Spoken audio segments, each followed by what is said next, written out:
Hi there. Welcome to Bubble Chat. Was that a second? I think so. it was. Yeah. Well, last time we tried to mention our sound person, but she cut her name out. Did you know that? No, I didn't know that. Yeah, she was able to edit it out so that her name was not in there. That's scary. Yes. And you can't even tell that it was edited out. It's a deep fake. Yeah, she could change. It's a deep fake. Right now, it's a deep fake. Exactly. All of this is not we're not even here. Yeah. Anyway, so this time, deep fake. Speaking of deep fake, we need to do a little correction. Yes. The very last video we made, we actually pulled it down, and we're going to put this as a new one that we're making. And the reason why we pulled it down is because actually the way that I said something made it a little bit confusing, and then you were giving one answer. Both of us. Yeah, and then you were giving one answer, and I kind of threw something in there that was a little bit tricky, and so when we put it all together, it actually said something we did not intend to say. Yeah, we would a view that we would not support. Yeah, exactly. Yeah, okay. And so we pulled it down. Now we're going to re-put it up there again. Yeah. And the goal of this is just to give clarity on that issue. Yep. So the question that comes that came to us was, what about doing things in utero, particularly things that have to do with genetics? Yeah. Is that ethically okay? Yeah. And obviously ethical questions are always difficult, but very difficult. Already we have scientifically, we have the ability to do in utero things like heart surgery. Right. A child is developing with some kind of heart problem, heart deformity. We can get in there. A surgeon can go in utero, fix the heart, and then the child develops completely fine. You know, reaches full gestation and is able to just live a totally normal life because of an in utero surgery. Right. What if there was a genetic issue like Down syndrome or some other genetic abnormality that could be fixed internally by a doctor in the womb? Okay. And obviously this is hypothetical, it hasn't happened yet. Of course, yeah. But what would we say, is that an ethical thing to do, to make genetic changes of that type to a child in utero? Yeah, that's a great question. I think, so once we get into genetics, it feels like you're playing God, or that question comes up about God's sovereignty, and should we just trust God and not do any intervention whatsoever, especially at the genetic level? Yeah, okay, so I would say that at the genetic level, or even, so there's like just at the pure medical level, non-genetic, intervene, help out the child, remove the tumor, fix the heart valve. At the genetic level, it is true, it's weightier. Yeah. You know, there is a weightier reality there of going in deeper, if you will, and it just feels weightier. And I think it is because it's objectively so. Yeah. But I would say that if science were to develop in such a way that a parent could see Down syndrome, or doctors say, there it is, and you could fix that. Yeah.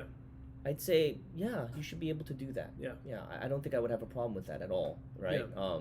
It's a higher scale of issue medically, but it's not changing, let's say, the basic human nature of that child, which we'll get to in the third question, or next question. But I would say that medical intervention at the genetic level is ethical, and biblically fine, and even like helpful in many ways, right? Exactly. I mean, able to correct things that are the result of the fall and difficulties that a child may have for their entire life. If you could fix it after, would you fix it? Yeah, of course. Right. The answer is yes. If you could get rid of the child's ALS in development after, yeah, like it's not there yet, but it will. Yeah. Would you take it out? And of course, you would take it out. Yeah.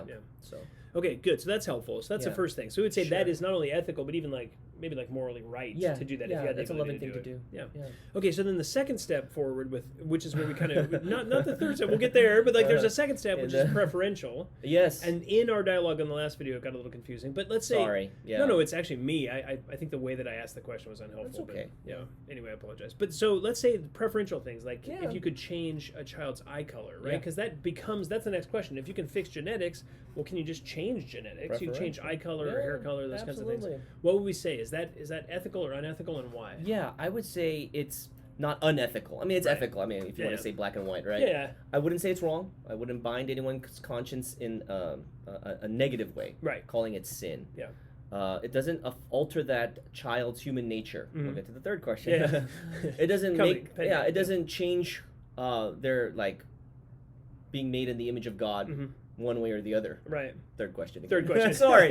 touch. I'm showing my hand here. But so the one thing I would say is because it is a preferential issue, we have to, as parents, because the child is not making this decision, right, and they don't need it to survive or thrive as a human being. Yeah. We need to be very, very careful that our hearts are right with the Lord as we make that decision. Totally. Like, are we just arbitrarily doing it willy-nilly? I wouldn't want to mess around with genetics like that, you know? Yeah. So I would just say exercise caution, pray, make sure. Yeah, it's not really just is. I really got to have my child have red hair. Yeah. I don't know why, but and then it's, again, not a sin thing there per se, but it's just well, what's driving you? Why? Yeah, what's the issue there? Is that truly wise? Yeah. And there might be a sin issue in the heart that's actually causing something. It could something. be underneath it, true. Yeah, that's not necessarily a sin per se.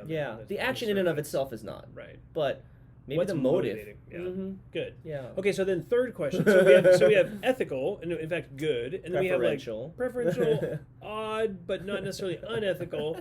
But what about like if you could get in genetically and change a child's gender? What would we say to that? So this is where we messed up last time, and I apologize. I would say, so I was asking someone like, what if preconception with the egg and the sperm somehow you could determine? I don't think that's gonna be possible, but that's so hypothetical. Anyway. The question is, once conception happens, we would say, not only is that a human soul, a life, a person, but it's a male or female person at that instant. Now, why textually would we say that? About what? What verse would you put that? Like at the moment of conception, that's occurred.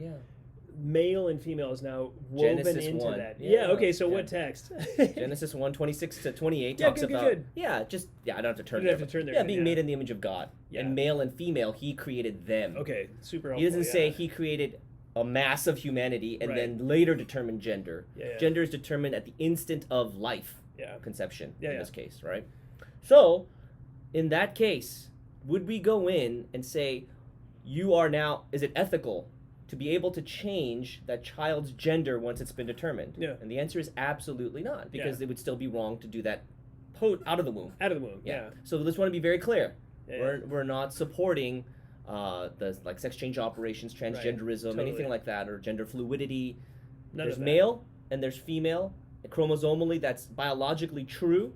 You know, even if there are other issues involved, that's always going to be there. Because God created it that way. And so, and so we would say that is actually woven into the pre-fall nature of humanity in such a way that to change it is to violate that that image of God that He has woven into genetics. Excuse me.